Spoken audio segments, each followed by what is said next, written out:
My last long-term relationship, we broke up 24 years ago. There was no love coming back to me.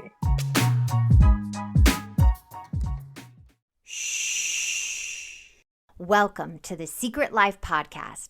Tell me your secret. I'll tell you mine.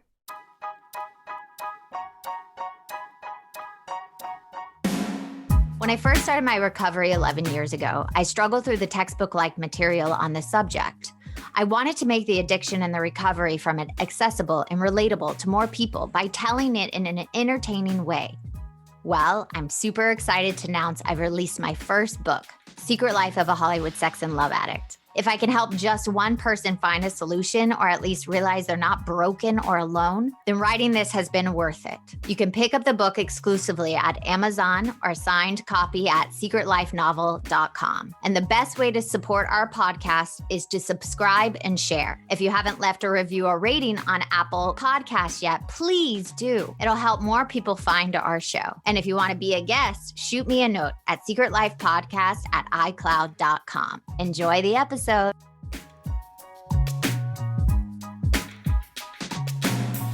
Welcome to Secret Life Podcast. I'm Breanne Davis-Gant. Today, I'm pulling back the curtains of all kinds of human secrets. We'll hear about the things that people are hiding from themselves and others. You know, those deep, dark secrets we probably want to go to our grave with, or those lighter, funnier secrets that are just plain embarrassing. Really, the how, when, what, where, and why of it all. So today, my guest is Greg. Now, Greg, I have a question for you. Dun, dun, dun. What is your secret? My secret is that I haven't dated in over a decade. That's 10 years. That's 10 years. But it's been longer than that. Wait, so how many years has it actually been? My last long-term relationship, we broke up 24 years ago. And I dated a little bit after that, but I don't know if there's an exact date. I haven't been keeping track. Wait, you mean there's not a calendar on your wall where you're like checking, like in prison? You know how they count the days? Right. No, there's not a calendar like that. I just compared it to a prison wall. That's funny. Okay, so you got out of the relationship. Yeah. 24 years ago. Yeah. Was it a bad relationship? Did it break your heart? Oh, it broke my heart. It wasn't a bad relationship. In fact, we're still really good friends. And it has turned into a really good friendship. Mm-hmm. But it did break my heart, as did my previous relationships. So you know, I analyze, I overanalyze, I look at, I read, I listen to people. And a lot of it goes back to, dad. But, when really analyzing the quote unquote 3 long-term relationships that I had, there was no love coming back to me. Oh, so it wasn't like an equal partnership or equal availability or flow. Right. My first long-term, it was 2 years. Relationship, I was 22, mm-hmm. So that one sometimes I feel like doesn't count because we were both so young. It counts. Okay. It does. That does. 2 years at 20 years old counts. So that, that was like, I had just come out he pursued me quite heavily. And then it felt like once we were in the relationship, then he was pursuing other people at the same time. So I've never done that, people. I've never done that. I am a very moral person. Just kidding. Okay, go on. So I got out of that relationship and then I moved to New York and dated some in New York. I mean, my self-esteem was just in the toilet. So that's the best way I can describe it, because when I was in New York, I was drinking a lot and, doing all that stuff. And mm-hmm. then I moved to Los Angeles and quit drinking, which for me isn't a very good thing. Mm-hmm. And I got into another relationship with someone who was 6 years younger than me. And how was that relationship? It was not good. He was very controlling. And after we broke up, he was diagnosed as being bipolar. So that explained a lot. When I found that out, I went, oh, that's why. I had that similar situation, not with like a lover or somebody, but a roommate I had, and she got diagnosed and I was like, oh my God, it all makes sense. But yeah. Then it made sense. Yeah. Mm-hmm. So of course there was no love coming back that way. And then my last one, who I'm really good friends with, and, he's a good guy, and he's still very generous with me, and, but anyway, he's just not a relationship oriented person. So, did he go outside of the relationship too? Oh yeah, it was an open relationship, but I didn't know it. Oh. Oh. Yeah, he didn't tell me. He didn't tell you guys are having an open relationship. Yeah.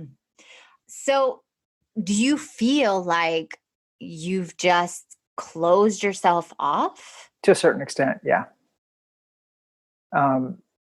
Yeah. I don't know what else to say, because it's like, that pain, that hurts. All of that hurts. And yeah. I don't know what it's like to be in a relationship that's equal. I have no clue. And after 24 years, it's like there are calluses. Just protecting me, because to open up like that again, I don't know. Have you tried to get out there? Have you, gone into the scene, did the, swipe left, swipe right that I cannot imagine doing? I have done the swipe left, swipe right thing. I've only met a couple of people on the swipe right part, and they weren't matches. One of them was already in a relationship and was just playing around, and it's hard out there being a gay man in Los Angeles, especially when you're older. So, which is what my short film is about. Yeah, we will get to that. But I definitely have other friends that have said the same thing to me. What do you think it is about the gay community, especially in Los Angeles, that makes it so difficult? A lot. There's ageism, looks, status. If I was a rich guy, if I had a lot of money, I'd have boyfriends. They'd probably be very superficial, but they probably wouldn't be what you wanted anyways. Yeah, but at least I'd be having sex, I do okay for myself, and, but that's another thing, because it's like a status thing, and you feel inferior to other men because, they may be driving a Bentley, and are you going to go out with a guy that's driving a Bentley? It's that self-esteem thing that I said before. Do you think because the two of your relationships ended in an open relationship that you didn't know about, and the other one, he was diagnosed with a situation that you cannot help, that he needs prescription drugs to help him. Do you feel like that has tainted your view on relationships?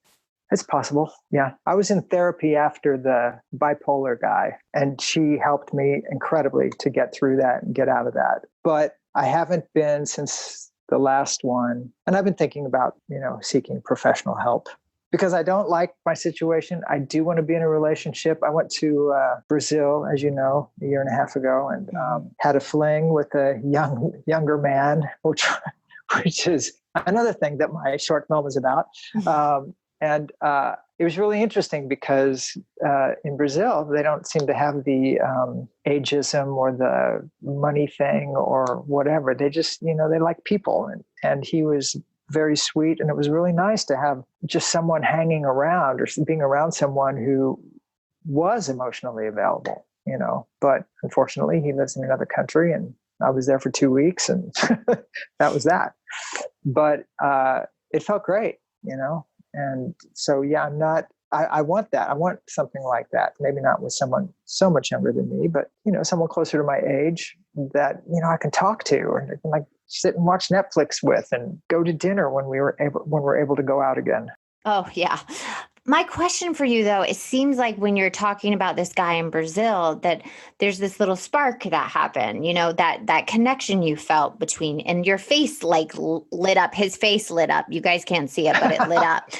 And I'm just thinking, that was a year and a half ago. So when you came home, didn't you feel like, okay, like I do want this in my life. Yes, I did. We had a lot of common interests because he's an artist and extremely talented, and so we connected on that level. And I was there with my friend Dana, and he took us to art galleries and to shows. We went to the Philharmonic there because he took us to the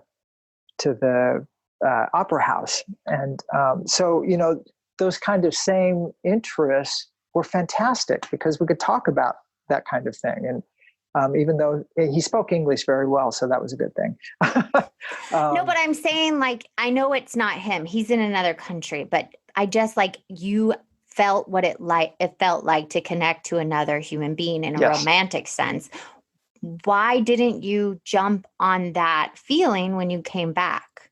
Because I came back to the same thing. Mm. Nothing here had changed. But you had changed. Yes, but then there I met him on an app in Brazil, Mm-hmm. which like I said, they're very open down there. But I come back to the same app here, and crickets when I swipe right. Yeah, it just felt like I just came back to the same situation. I see what you're saying. Like a repeat. And so, yeah, I had all that great feeling about being with him, spending time with him. And so that came back with me, but it faded pretty quickly. So here's my other question for you. He's probably wants to kill me already, but here's my other question for you, because I also feel like when things don't show up in our life, for me, I'm just talking about for me and anybody else, it's because I'm blocking something, not my circumstances. And you did say when we talked for a second that this secret that you've been single for over a decade longer, 2 decades, it sounds like, you kept it even from yourself. How did that happen? Denial. I just, I don't know. I don't know. That's a good question. It's, I knew that I'd been single that long, but I didn't dwell on it, and kept thinking that, someone's around the corner or something. I don't know. Were you even looking? Not overtly. I would say that I'm open to it, but then, most of my friends are straight. So it's, the crowd that I hang out in is like not very diverse in that respect. So I don't know. That's a good question. Well, I always like to look at these kind of secrets and things we hide from ourselves mostly.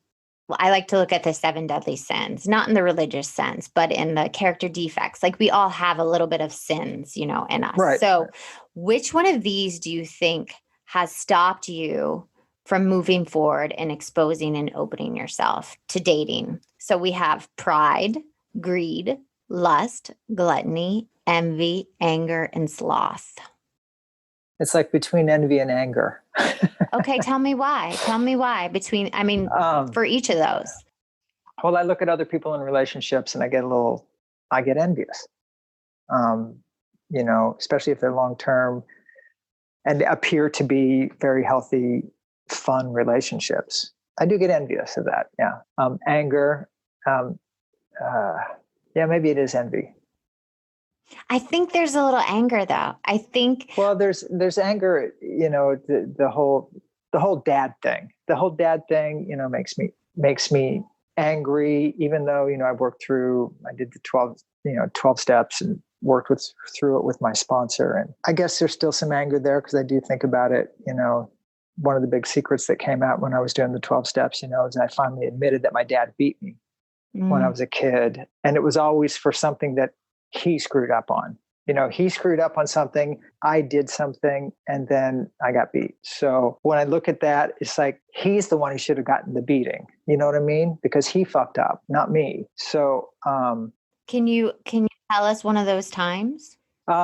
This one's a really deep, dark secret that I think I only shared with my therapist. But my dad had a rifle that he always kept in the front closet of the house. And whenever his friends would come over, he'd pull it out and he'd brag about it and that kind of thing and talk about it. And one day this neighbor kid came over, and I didn't want to do anything with him. I just wanted to be alone and blah, blah, blah. And I took the gun out of the closet and I pointed it at him. I didn't know if it was loaded or if it wasn't, but I got a really bad beating on that one. And it was my dad's fault, because that gun should not have been available for me to even look at, let alone sitting in the closet, where I knew it was, where everybody knew it was. And that one I remember like it was yesterday. It was extremely painful. And then I was always trying to please my dad after that.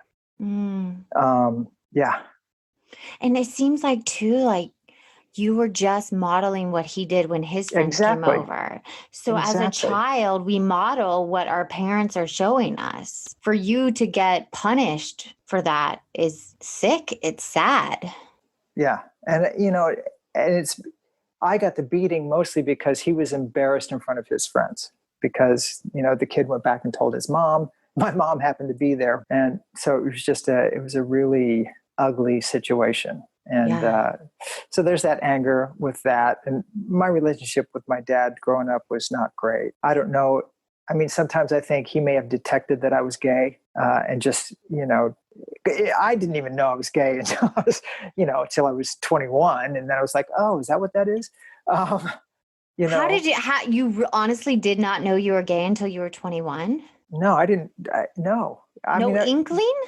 No, I mean, I didn't know what it was, because growing up, I didn't, I grew up in the Midwest, and, where I went to school, not only was that was like not even talked about, but, it was a white school, and not one person of color in my entire school. So it was like this, pasteurized, homogenized environment. And so I had no clue. And then I got to college, and then I met a few gay people, and was horribly offended, or, just couldn't deal, because I didn't know what it was. And then finally... they gross you out? Was that like because it was inside of you? Well, it was, I was fighting what was inside of me. I just was like, I had the most beautiful girlfriend in college, and she was a doll, and she would do anything for me. But, it just wasn't ever going to happen. Did you sleep with her? Almost. It was. Have you slept with a woman? Oh, yeah. Yeah. Several. Whoa, he's bragging. His eyes just went up. I even asked a girl to marry me. So, oh my God, that's another secret I did not know. Really? When did you do that? When I was living in New York, and the AIDS crisis was like rampant, and nobody knew what was going on, and my friends were dying, and most gay men were scared to death. You get a little sniffle, and you think, okay, this is it. I'm done. And this one friend of mine, I loved her. She passed away of breast cancer a few years ago. But, I was so frustrated, and, nobody was helping. The government wasn't helping. And we're walking down Broadway, and I just said, Pam, will you marry me? And she was so great. She didn't act weird at all. She just said, Greg, why you're saying this, why. And we had this long talk, and she was just wonderful. So I've had some girlfriends. I mean, during that period of time too, I also dated this other girl and we had sex a few times, because the whole AIDS thing was scaring the crap out of all of us. So you were trying to force yourself. You were like committed to trying to make it go away. And all of my, I again was hanging around a lot of straight people, and they were all encouraging me in that direction as well.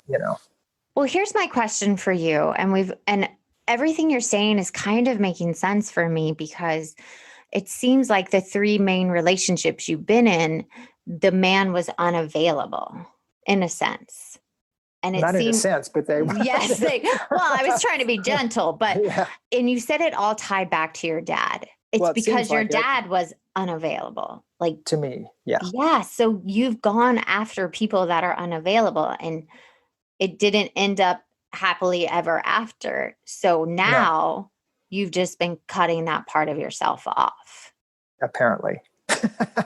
So who do you think the secret of being single a couple of decades from yourself even, who did it benefit and who has it harmed? Well, it's harmed me. I don't think it's benefited anyone. There's no benefit in it, in my opinion. I'm not a loner. You know what I mean? Yeah, you're not. Even though a lot of people think I am, only because I've been alone and I seem to do okay. And there's that depression that is another reason I want to seek professional help, because, now we're all trapped at home. And like today, I had a student this morning, and which is always good for me.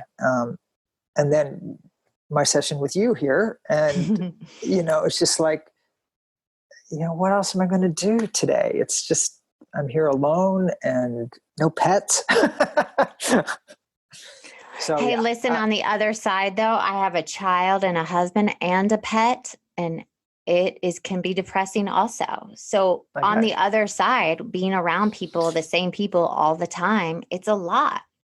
Yeah. So you think, oh, they might have it better, but everybody is struggling right now. Yeah. So my last question for you is, how do you move forward in the future? I don't know. There are the answers of getting out more and, date and going on. I kind of despise those dating apps.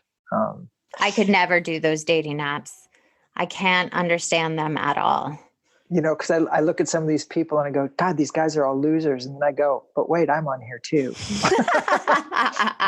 Reality check, mirror right in front of you. Exactly. So yeah, I don't know. It's kind of baffling to me, because you'd think, being in the theater, there'd be lots of opportunity, but no. So I don't know. I just have to get out and maybe seek professional help would probably be the best thing for me right now. I mean, I think when anyone is having trouble connecting, and the times they tried to connect was to unavailable people, it's always good to look at that pattern. So maybe you're like stuck in this pattern, or you need to look at so it can like shift. Yeah, I agree. Because you're a very handsome man. You're very charming, and you're a great person. So you should be out there getting some booty or like going to dinner. And if anybody contacts you, feel free to give them my number. Okay. I will be your matchmaker now. Pimp. Oh, I'm making money. Oh, that's perfect. Well, thank you for coming on and sharing your secret with us. Thank you for having me. It's an honor to be in your presence, even if it's on Zoom. All right. Well, thank you guys for listening. And until next time, bye.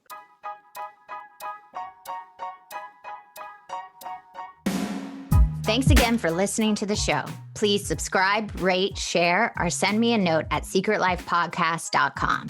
And if you like to check out my book, head over to secretlifenovel.com or Amazon to pick up a copy for yourself or someone you love. Thanks again. See you soon.